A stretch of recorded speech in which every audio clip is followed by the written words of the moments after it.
Stone rises here like a verdict.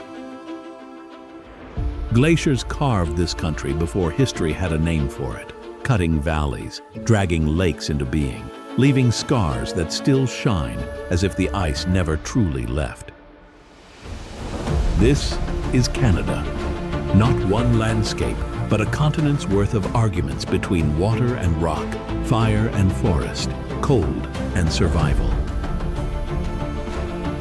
Grizzlies still read the wind in mountain valleys. Tides still erase entire harbors twice a day. Cities rise on ashes, on permafrost, on land that was never promised to stay still.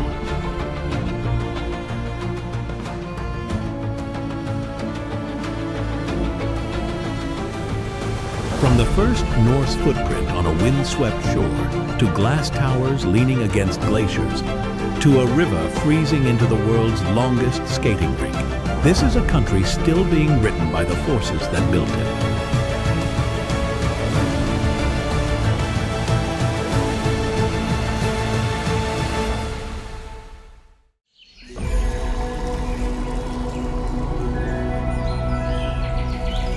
Stone rises here like a verdict. Glaciers cut the valleys, leave their blue scars behind, and the water keeps shining as if the ice never truly left.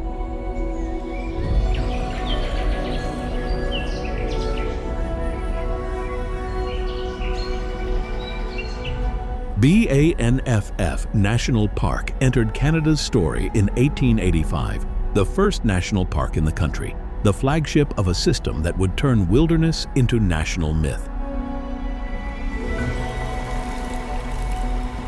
But myth does not calm the hunger that moves through this valley after dark. A grizzly comes down through fur and shadow, nose low, reading the air for berries, carrion, fat, anything that can be burned into winter survival. The elk keep distance. The wolves keep listening.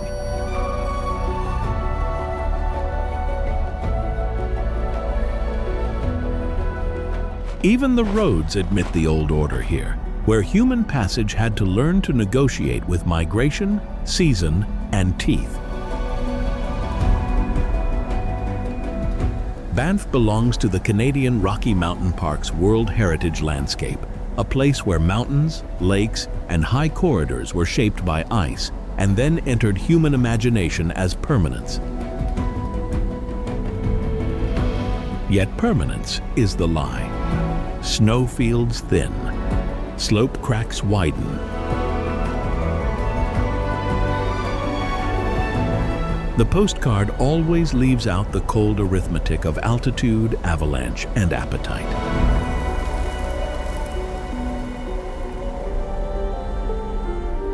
Farther inland, the park stops behaving like a sanctuary and starts behaving like a test. The ones that endure do not conquer it. They adapt to it.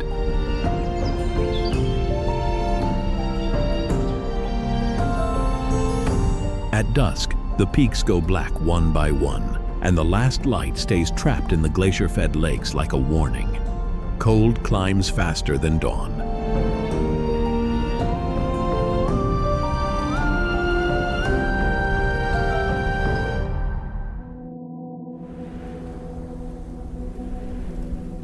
Far north, the continent begins to unravel into wilderness.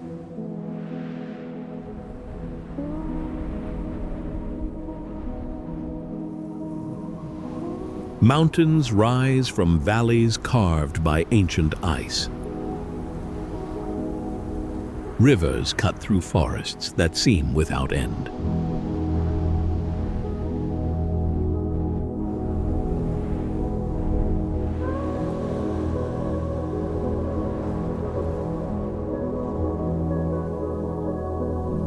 This is Yukon, a land shaped by glaciers, isolation, and survival.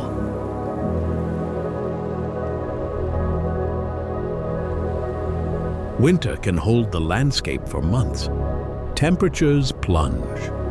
Silence expands, yet life endures.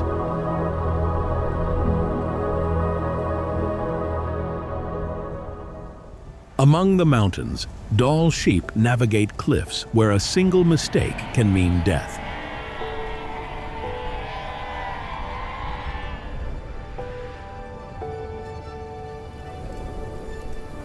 Along remote rivers, salmon return from the Pacific to complete a journey written into instinct.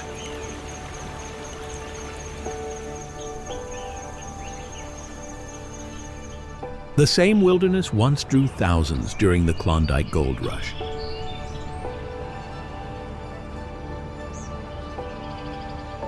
Fortunes vanished. The landscape remained. A cliff turns nearly vertical, and something white moves across it as if gravity forgot its work.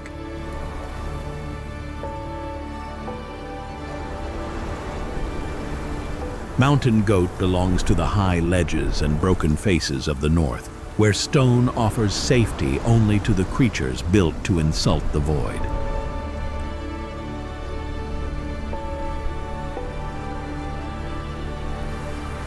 Its hooves are split, sharp at the rim, gripped by rough inner pads that bite the rock on slopes too steep for wolves and too unstable for certainty.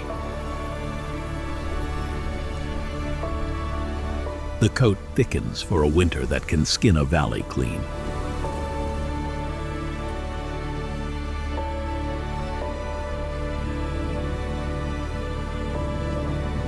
Then spring arrives, and the animal drags itself against stone and scrub, tearing loose whole curtains of wool as if shedding an old season by force.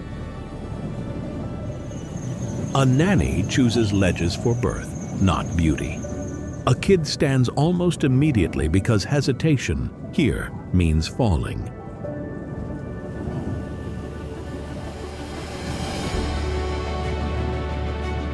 Predators wait below. Golden eagles look for weakness from above.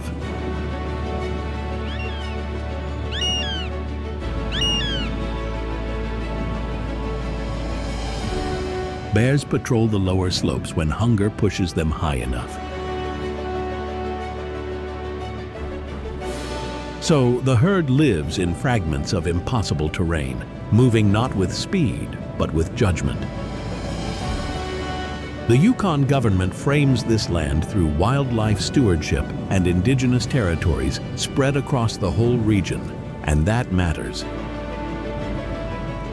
Because this animal survives inside a geography older than the border that names it. The twist comes with the fur. What looks soft is armor.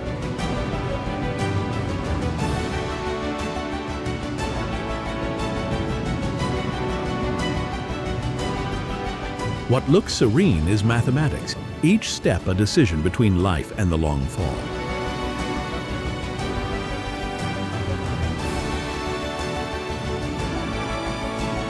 Beyond the mountains, snowmelt will feed rivers and stories about freedom.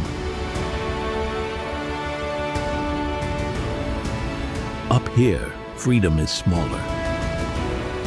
A hoof width, a breath, a ledge no wider than a grave. And in the last shot, white hair snags on black rock and trembles in the wind like a torn flag. Water hammers the mountain until stone gives up its secrets.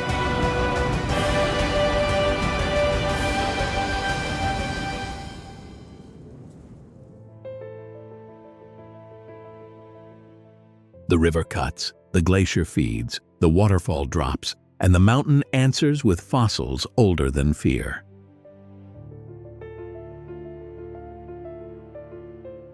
Yoho National Park stands on the western side of the Great Divide, shaped by glaciers, waterfalls, and the remains of ancient marine life preserved in rare fossils.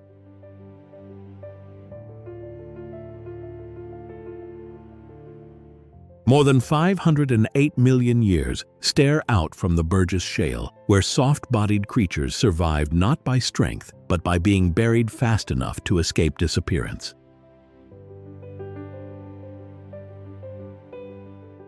That is the first twist. The mountain was once a seabed. The second comes with water.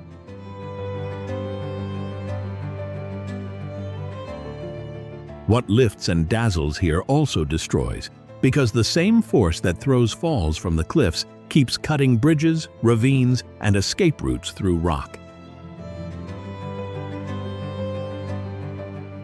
Human ingenuity crossed this divide with rail and road, but the land never stopped being ruled by runoff, gravity, and time.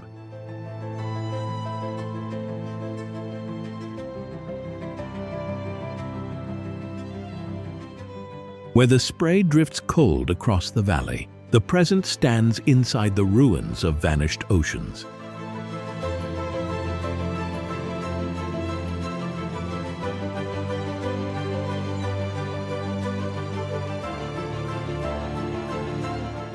And the closing image is simple.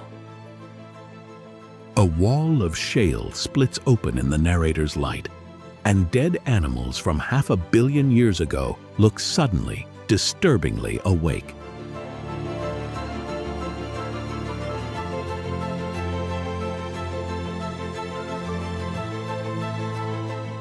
Rain does not fall here. It accumulates as fate.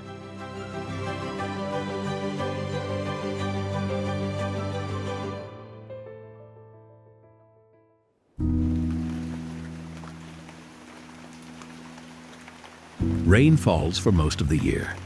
Mist wraps itself around cedar and spruce, older than many nations.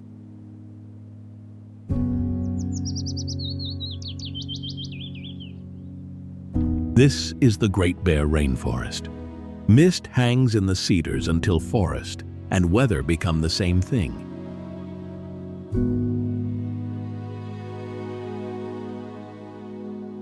Rainforest stretches across roughly 6.4 million hectares on the Pacific coast, and modern protection agreements permanently shielded 85% of its old-growth forest from industrial logging.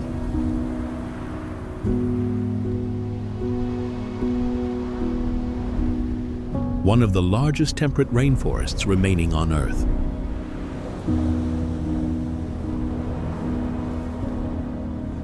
The journey begins in Bella Coola, a remote coastal community where mountains rise directly from the sea.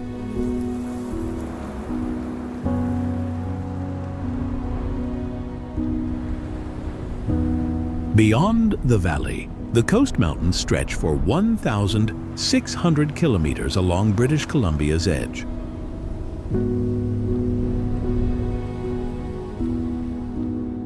High above them lies the Monarch Icefield and the vast Ha-Iltsuk Icefield, together covering more than 2,000 square kilometers of ice and snow.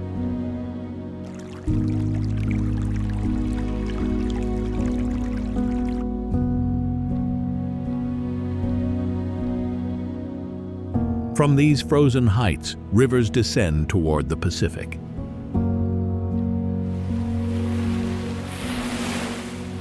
The Bella Coola River winds 70 kilometers through the valley, following routes once traveled by Alexander Mackenzie in 1793.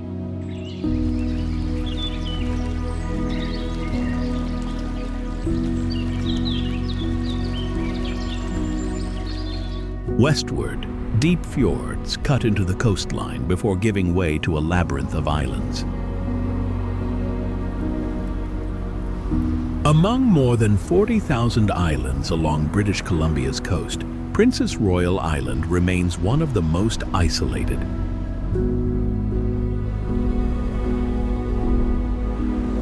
Covering over 2,200 square kilometers, it sits at the heart of the Great Bear Rainforest.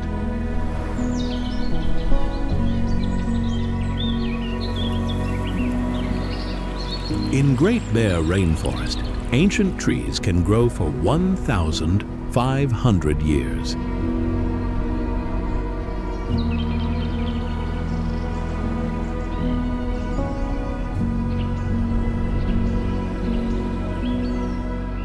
Salmon return each season to the rivers. Their journey feeds wolves, eagles, and bears hidden among the trees.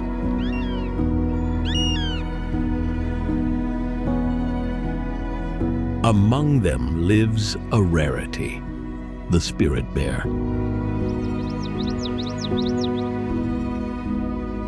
A white-coated black bear found almost nowhere else.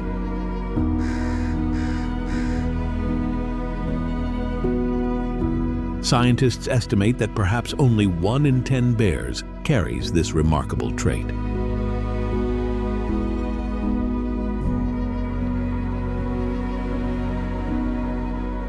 Its population has been isolated from mainland bears for roughly 350,000 years. And beneath the canopy, the rainforest continues its slow work, turning water into life. But the real story enters on silent feet. A black bear steps into a salmon stream. For most of the year, it feeds like any other bear, on greens and berries and what the season allows. In the salmon run, it changes profession. Predator, river judge. Researchers found that white bears hunt salmon more successfully in daylight because fish react less strongly to pale bodies over the water than to dark ones. So color becomes advantage. Where the jungle ends, a spirit bear lifts its head from a red river, muzzle wet, and the rain closes over the sound. The sea gnaws the edge until memory becomes wood and salt.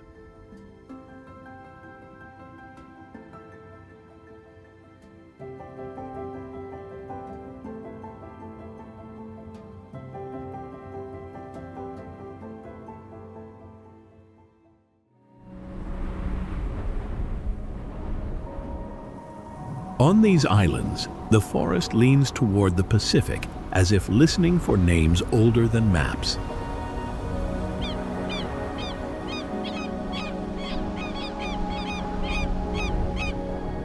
Haida Gwaii carries ancient village sites, carved poles, fallen longhouses, and living Haida cultural authority across land and sea, protected through Gwaii Hanas and the Watchman program.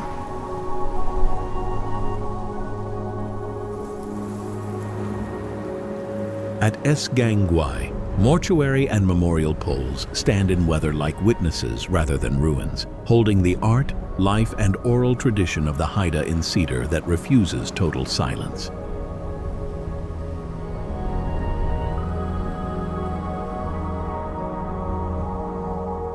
The Haida Gwaii Watchmen do more than guard a heritage site. They animate it. They live with it. They decide how the story should be met.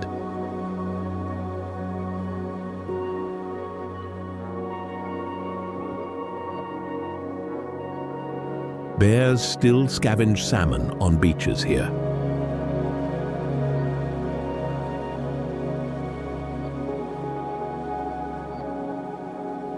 Bald eagles still take the sky.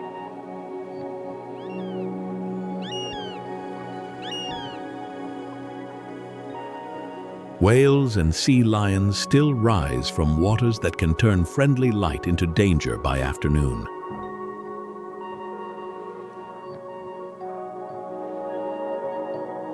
The twist lies in the phrase, remote paradise. Remote, yes. Paradise, no. Everything rots, everything is weathered, everything must be respoken, or it disappears into the same Pacific rain that feeds the moss.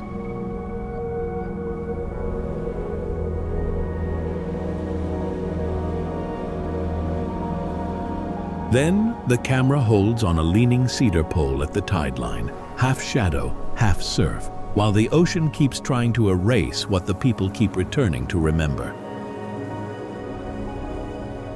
The Atlantic does not arrive gently.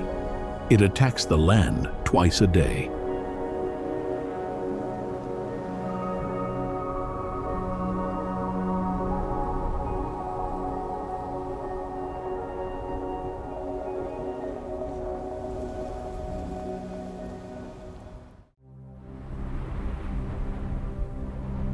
Here, the sea changes the clock, the weather, the color of stone, and the patience of anyone who mistakes coastline for stillness.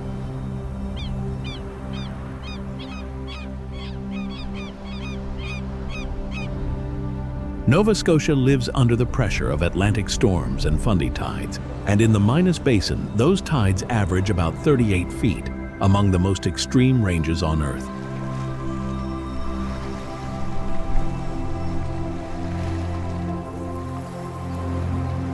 Mudflats drown and return. Harbors breathe in reverse. Fog enters the coves like an occupying force.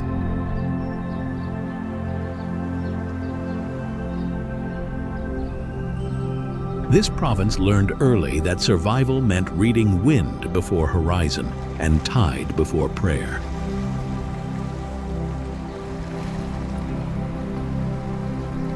Fishing villages, shipyards, warports, immigration piers, and graveyards all grew from the same bargain with water.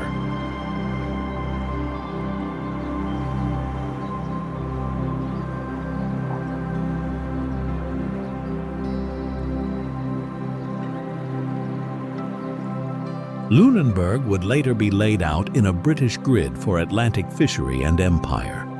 Grand-Pré would become a memorial where land reclamation and deportation occupy the same frame.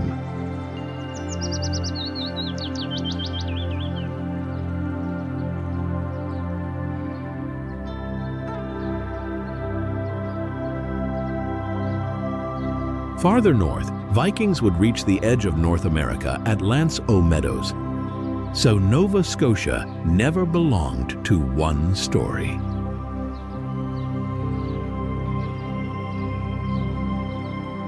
It belonged to crossings, to arrivals, to removals, to wrecks, to return.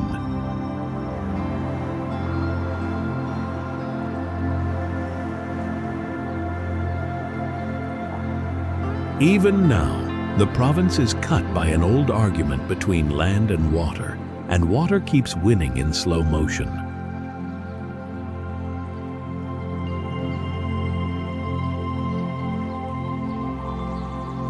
The twist is that beauty here does not soften the violence. It clarifies it.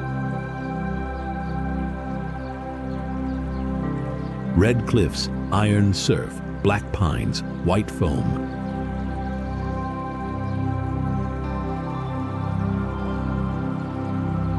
Everything cinematic because everything is under threat.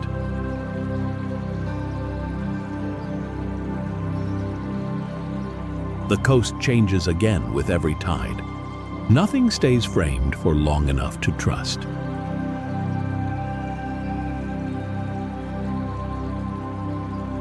At sunset, the basin empties into copper mud and fishing boats lean in the harbor like exhausted animals waiting for the sea to come back. The wind crosses an ocean and arrives carrying 1,000 years of error.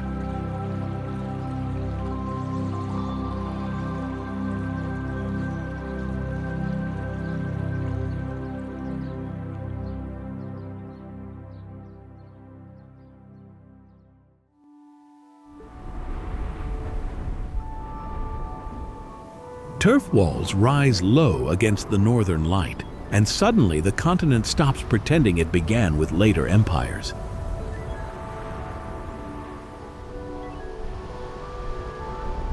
Meadows preserves the first known evidence of Europeans in North America, a small Norse encampment of timber and sod buildings built around 1,000 years ago.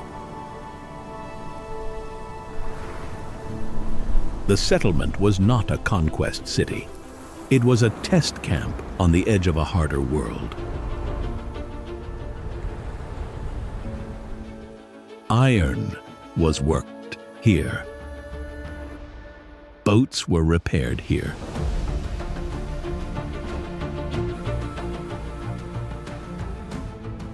Voyagers rested here after crossing the North Atlantic in ships narrow enough to make every storm personal. The old saga glow suggests destiny. The archaeology suggests fragility.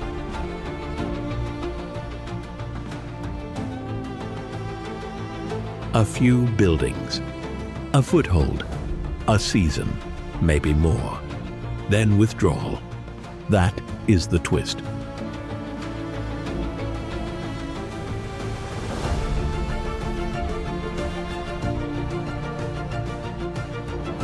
The first European chapter in North America was not triumphal. It was temporary.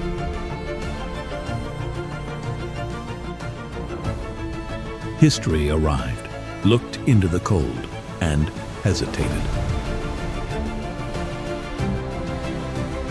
And long before any Norse keel touched this coast, Indigenous peoples already knew these shores, currents, animals, and seasons in ways no invader's map could match.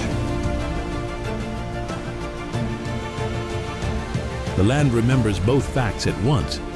In the final image, seagrass bends around the outlines of sod dwellings, and the wind keeps moving as if the ships just left.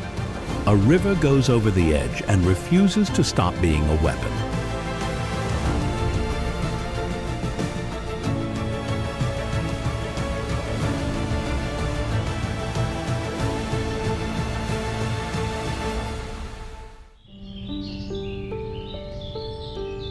Water does not descend here. It detonates.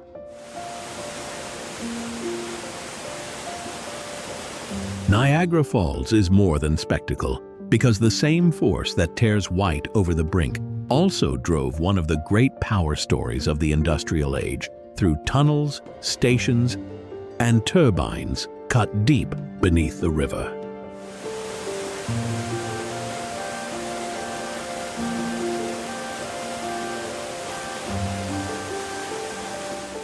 At the Niagara Park's power station, a 2,200-foot tunnel was excavated with lanterns, rudimentary dynamite, pickaxes, and shovels 180 feet beneath the structure to return spent water to the river.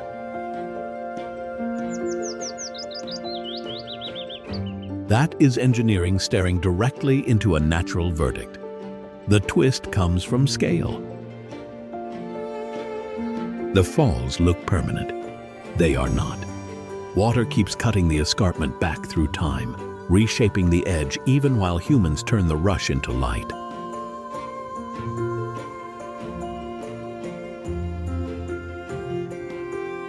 So the story is not nature versus civilization. It is force meeting force.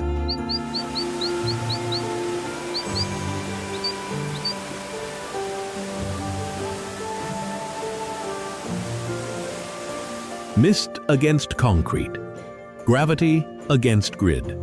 The old fear is still present, just wired now.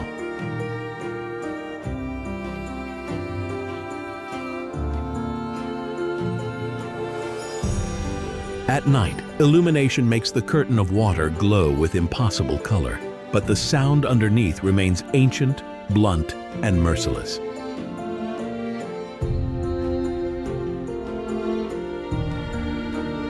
The last shot holds on the plunge basin, where the river smashes itself white and keeps moving as if nothing built by humans ever mattered.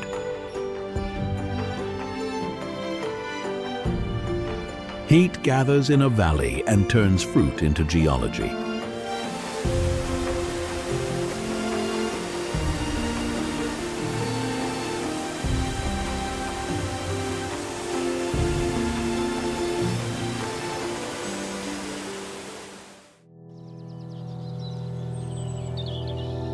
Dust lifts off the benches. Lake wind cuts the afternoon.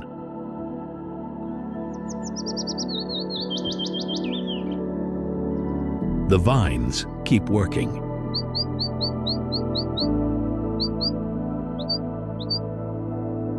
Okanagan Valley is British Columbia's largest grape-growing region, stretching north to south over about 155 miles and holding most of the province's vineyard acreage.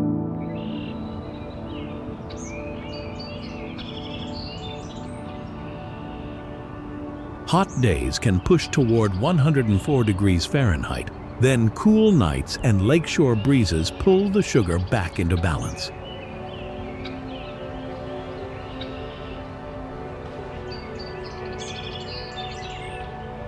Ancient glaciers, volcanic shaping, river deposits, sand, gravel, clay, and silt all remain in the soil like buried instructions.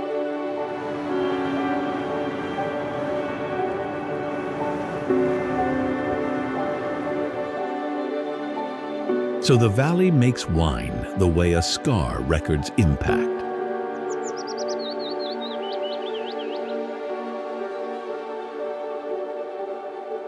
Slowly, by pressure. The twist is climatic.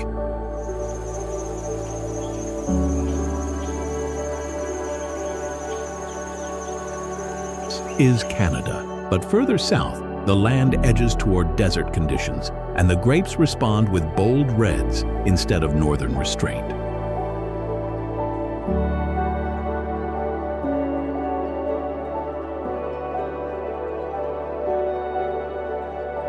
At dusk, rows of vines run toward the lake in military lines, and the heat finally leaves the stones. The cliff keeps watch over the river and teaches stone to remember empire.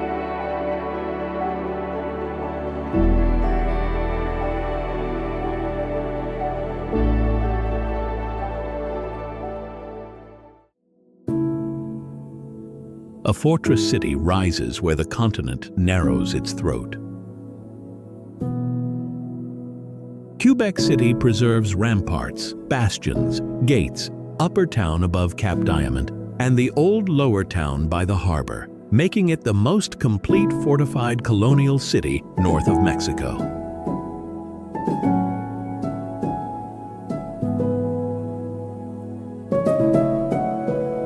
Champlain founded it in the early 17th century, and the city became first the capital of New France, then of a British colony after 1760. That history still behaves like topography.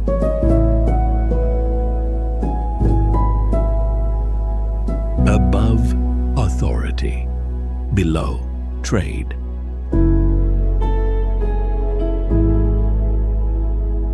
Above, church and command. Below, river labor and arrival.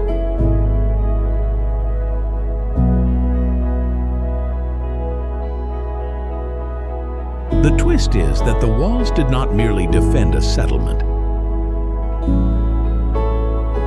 They preserved a state of tension. French and British, old world and new, memory and reinvention.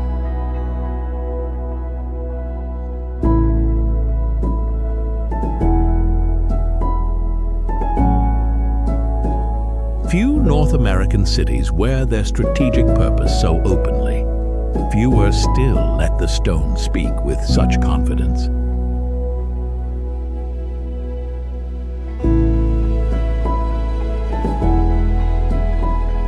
Winter tightens the streets.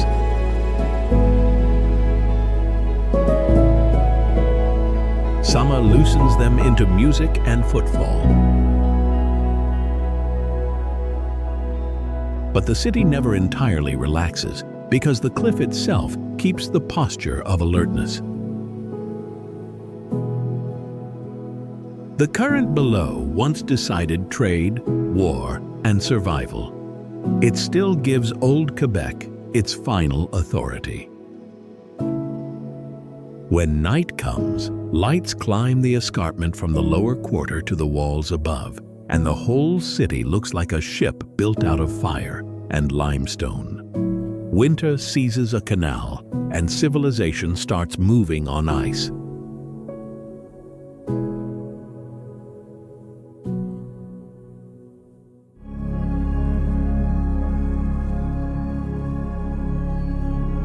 A line of frozen black water hardens through the capital until engineering becomes seasoned.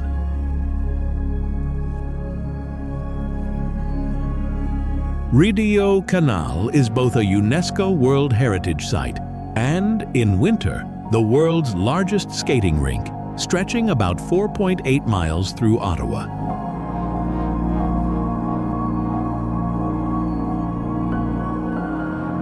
The canal was built in the 19th century for military security after war threatened the St. Lawrence route. Then, history twisted. The defensive waterway became ritual winter ground. Blades scrape, breath smokes.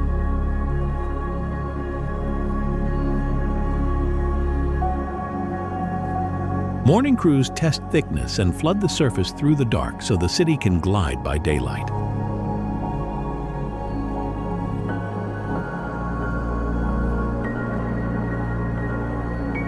What was once strategy became habit.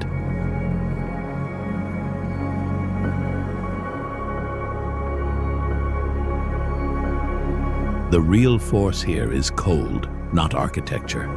Without cold, the whole illusion dies.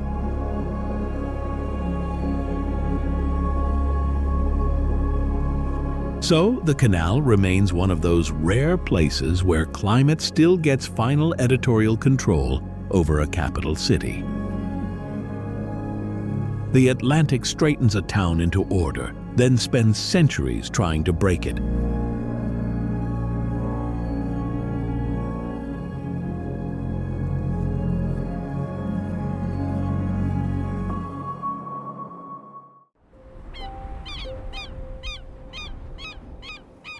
$420 million years ago, a piece of Africa broke away, drifted across an ancient ocean, and ran aground on the edge of North America.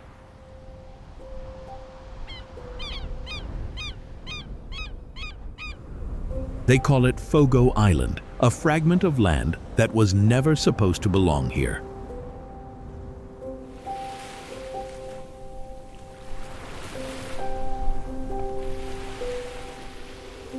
The Atlantic shows no mercy. Storms slam into cliffs older than life on land.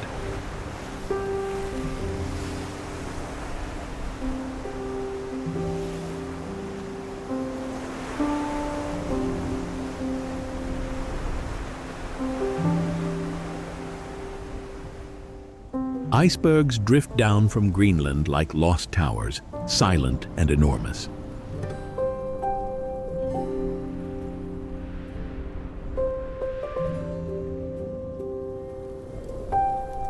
For centuries, the sea gave everything.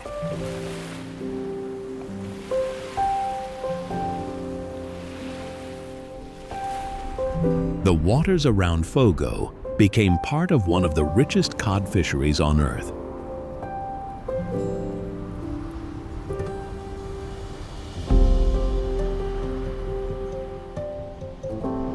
Then the fish vanished.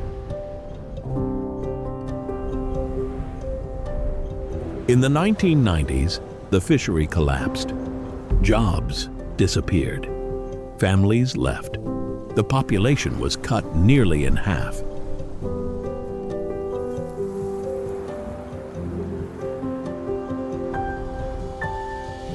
Many believed the island would fade away with them, but those who remained refused to drift into history. Abandoned fishing sheds became studios. Artists arrived where fishermen once worked. A striking modern inn rose from the same bare rock that generations had fished from.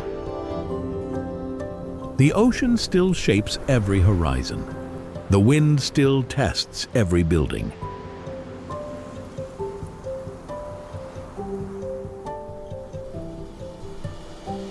And the island still stands. A stray piece of continent where people chose not to drift away with it.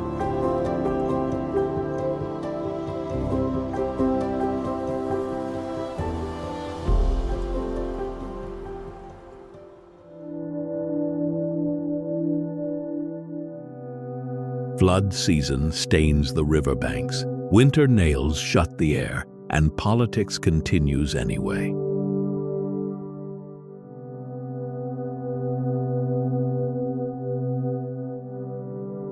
Ottawa is the administrative heart of the country, but its official language of power always shares space with recreation, heritage, events, and a river city temperament.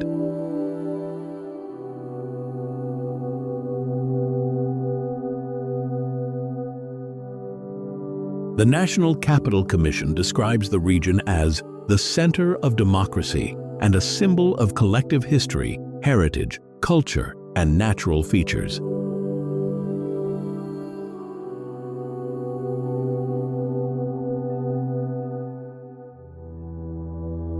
That sounds orderly.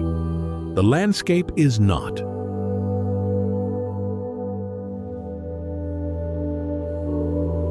Spring flooding returns often enough to remain part of the city's emotional weather.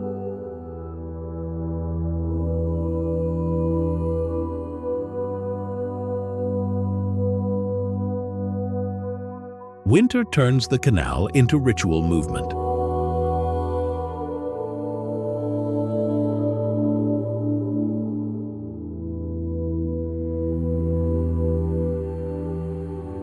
Summer fills the ceremonial axis with tourists, workers, sirens, and heat shimmering off stone.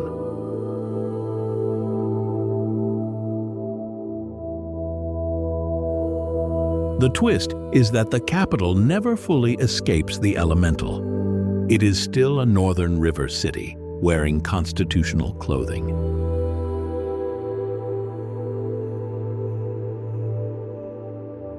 When dusk falls, office towers dim, the river goes dark, and the seat of government looks small beside the weather that keeps arriving from every direction.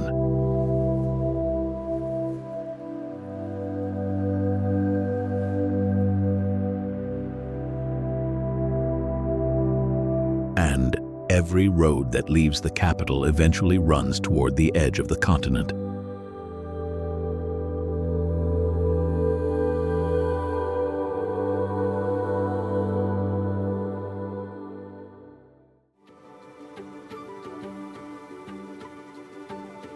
Headlights stack under the mountain, ferries open their mouths, and the mainland starts dissolving into roots.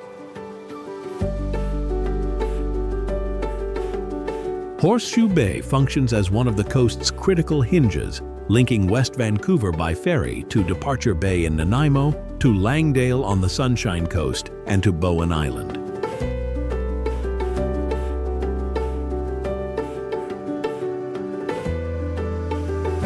Everything here is transition.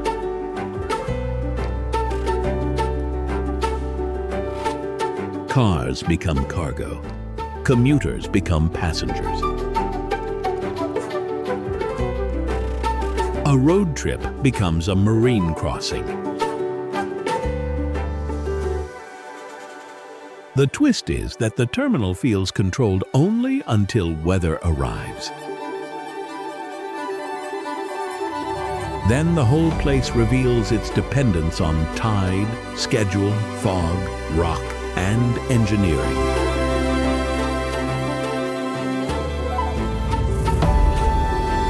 The mountain behind it watches.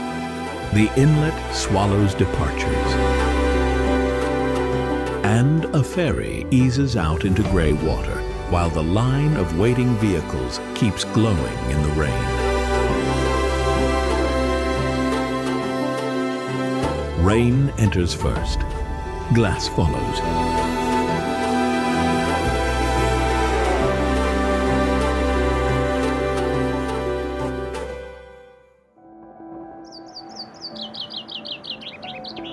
"12,000 years ago, retreating glaciers carved out a harbor so deep and so sheltered that the mountains seemed built to guard it.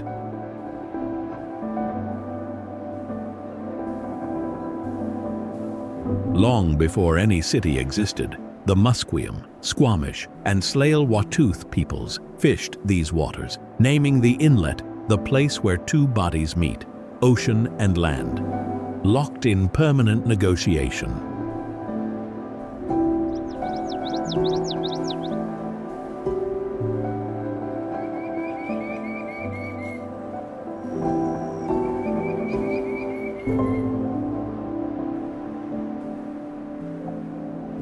Then, in 1886, a fire burned the young settlement to the ground in under 20 minutes. Most towns would have moved.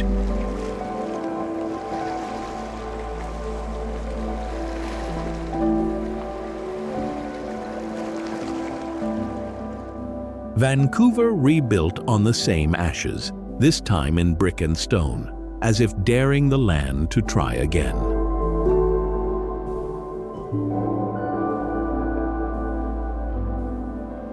Today, the city still lives inside that negotiation. Glass towers rise downtown, catching light like a forest of mirrors, while behind them, the coast mountains climb straight out of the skyline.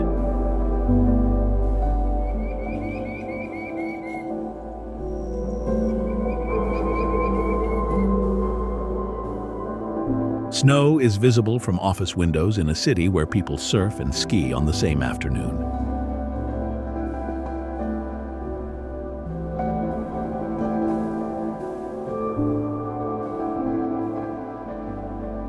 Stanley Park survives at the city's edge, 1,000 acres of old-growth cedar that development never touched.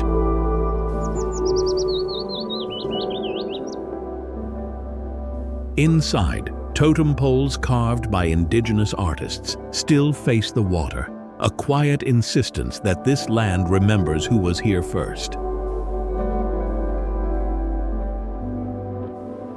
Down at Granville Island, fishing boats still unload beside artist studios. An old industrial waterfront reinvented itself rather than rot away. But the harbor that made Vancouver also makes it brutal to afford.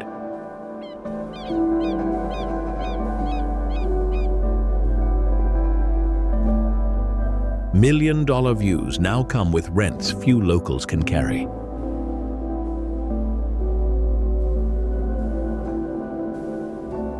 Many who built this city are slowly being priced out of it.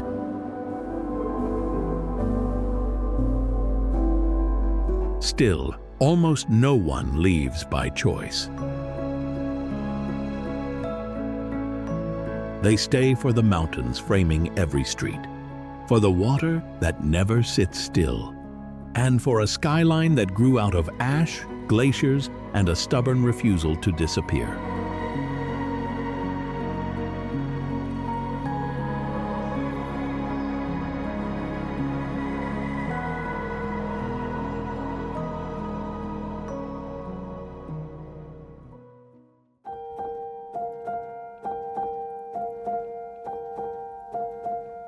The land looks empty until movement begins.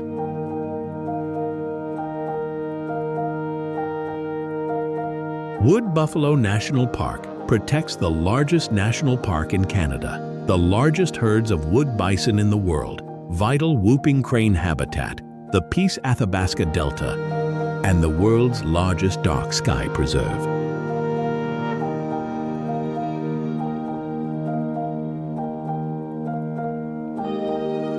A bison herd crosses the flats like weather with fur.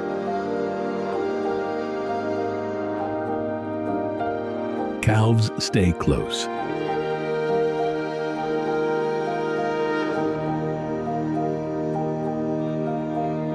Adults hold formation.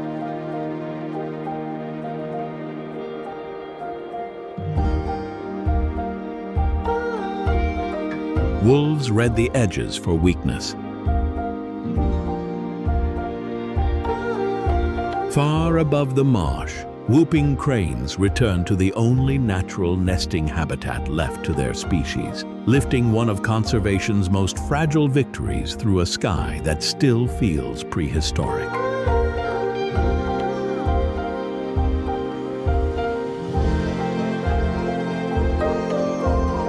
This park is also the traditional territory of Dene, Cree, and Métis communities, and that scale matters because the place refuses single ownership of meaning.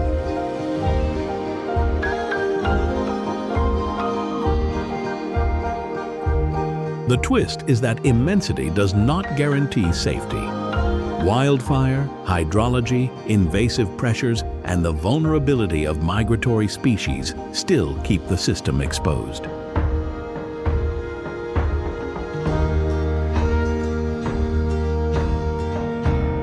What survives here does so by timing, not dominance.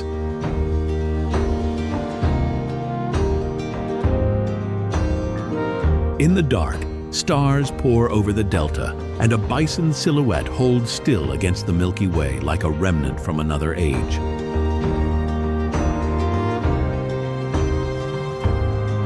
The tide withdraws and leaves a country built below sea level.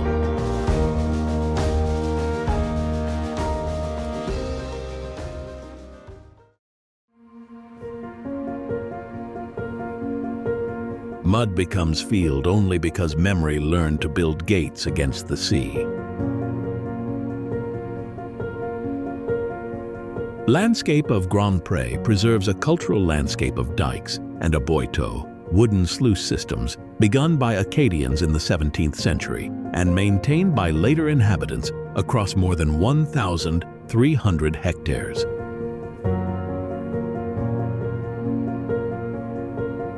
This was adaptation under pressure. Extreme tides averaging 38 feet kept trying to reclaim the marsh.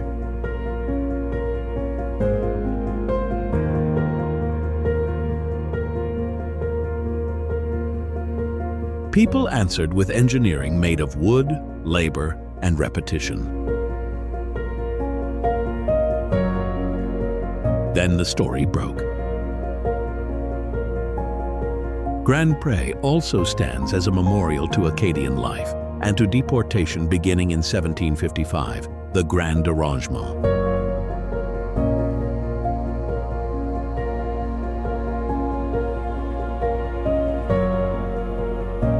So the fields carry two truths at once: skill and loss. The earth opens and spills its dead into daylight.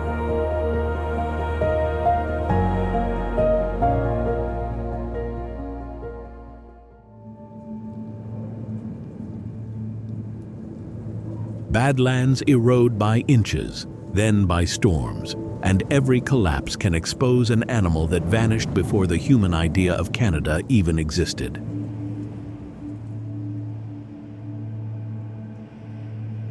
Dinosaur Provincial Park is recognized for one of the richest dinosaur fossil areas on the planet, where late Cretaceous life was buried and later revealed by relentless erosion.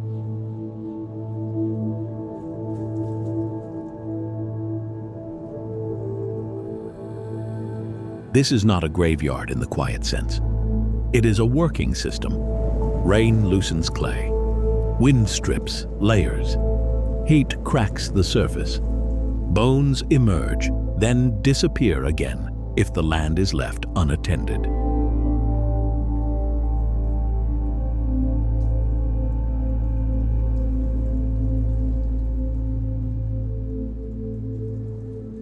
The twist is scale. The animals were enormous. The mechanism that reveals them is patient and small.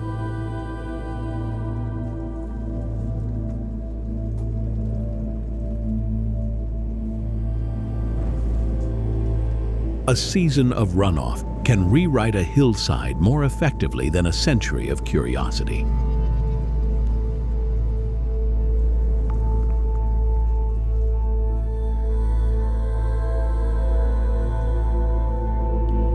In the closing shot, a vertebra sits half exposed in ochre dust while thunder builds over the coulees. The city grows by speaking in 100 directions at once.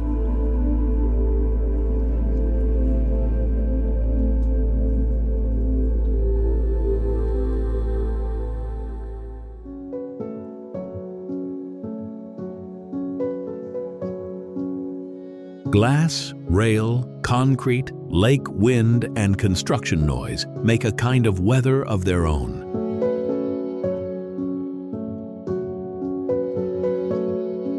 Toronto's own civic language calls it the world in a city, and recent reporting notes that more than half its population is foreign-born and more than 200 languages are spoken.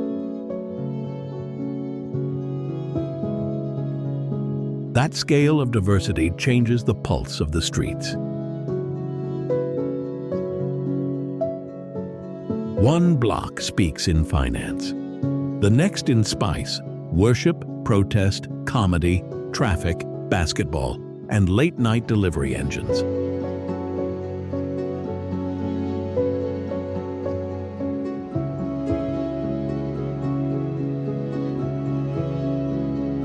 The lake moderates nothing emotionally. It only throws light back into the towers and keeps the horizon open enough to remind the city how exposed it really is.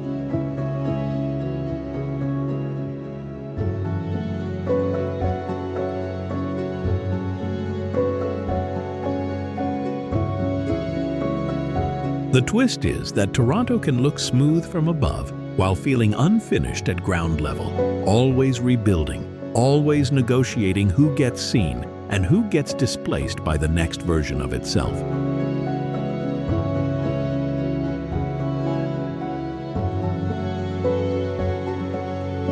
Yet the machine keeps absorbing arrival and turning it into movement.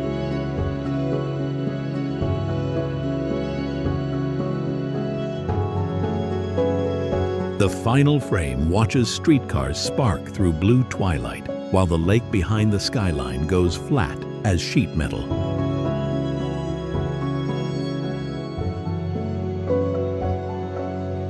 An island holds the river apart and turns language into atmosphere.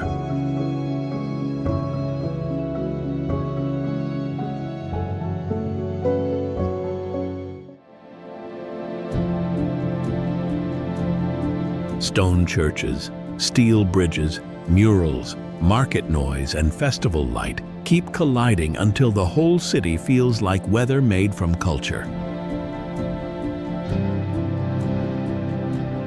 Montreal's civic identity moves through neighborhood life, municipal services, diversity, heritage, and thousands of seasonal activities spread across the city.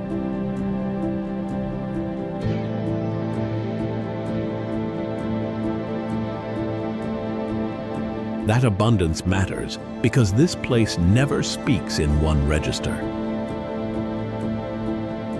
French holds the frame. English presses through it. Music leaks from summer stages.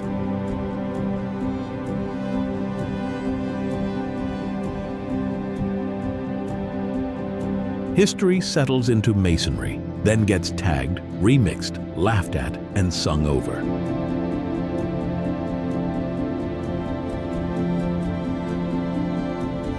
The twist is that Montreal feels most itself when it is in motion rather than preserved.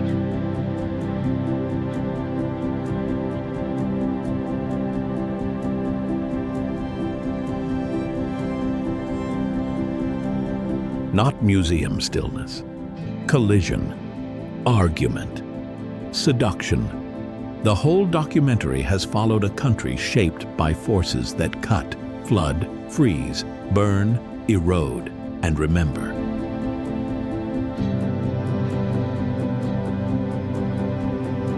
Here, those same forces arrive as human weather.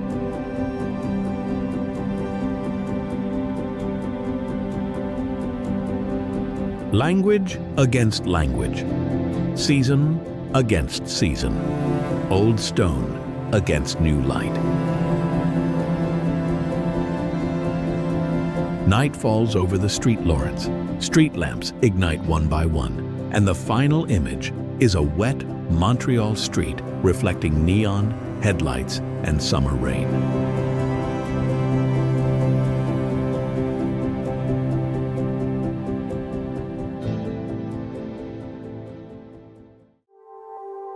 From a Viking foothold on a cold shore to a city of streetcars sparking through blue twilight, Canada has never stopped being shaped by the same forces it was born from.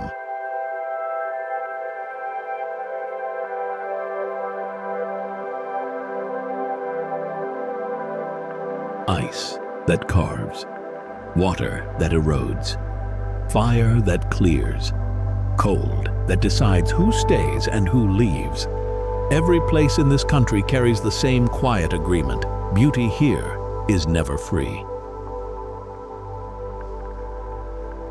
The grizzly pays for its hunger. The fisherman pays for the sea's mercy. The fortress city pays in stone for the right to feel permanent.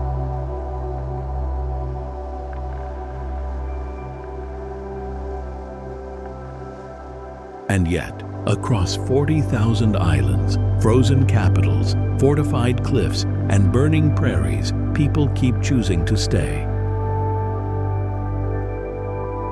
Not because the land is gentle, because it is honest. Canada was never finished by glaciers. It is still being finished by the people who refuse to drift away from it.